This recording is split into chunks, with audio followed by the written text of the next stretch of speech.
La question du Togo est entière. Il ne faut aucunement pas l'escamoter ou la traiter de manière anecdotique, il faut assainir le Togo avant toute élection, et ce n'est pas les gens auxquels profite le Togo actuellement qui feront ce préalable, cet indispensable et incontournable assainissement de l'espace public.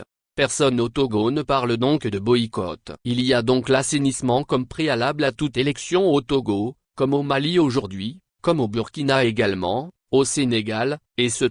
On ne fait pas d'élection sur fond de chaos dans un contexte d'aussi grande fragilité créé particulièrement par un camp politique se croyant dominant ou totalitaire. En quoi consiste l'assainissement au Togo, un pays où l'on tue ouvertement les contestataires, jour et nuit, un pays où les veillées électorales des populations ainsi que leur lendemain se sont transformées en meurtres, chasse aux citoyens et autres, alors que sous protection armée, sous silence et sous cap, d'autres résultats fantaisistes et fantasmagoriques sont proclamés.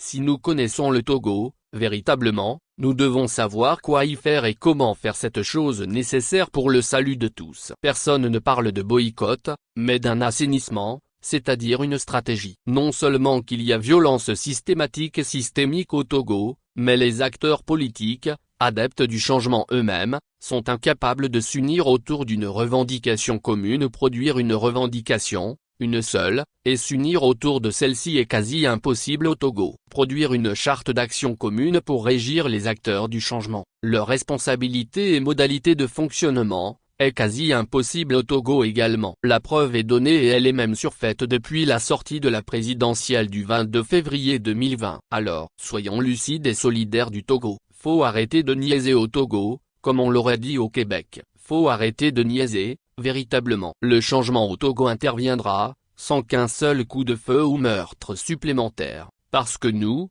Togolaises et Togolais, saurons mettre en œuvre et mettre en mouvement une stratégie du peuple. Comme dirait Avio Amorin, l'histoire c'est nous qui la faisons. Ajoutons que l'histoire du Togo est héritage et avenir comme réaffirmé en mai 2019 au symposium Sylvanus Olympio. Ce n'est donc pas que nous ne savons pas quoi faire au Togo, c'est tout simplement parce que nous ne voulons pas adhérer à la solution. La dictature de 60 années a produit un autre type de citoyen au Togo. Laissons à chacune et à chacun le soin de se définir devant une solution aussi évidente, ordonnée et articulée. Ce qui arrive au Togo perdure, malheureusement, parce que nous-mêmes tardons à adhérer à la responsabilité d'une solution unique, définitive et républicaine. Et les jours, les mois, les années passent.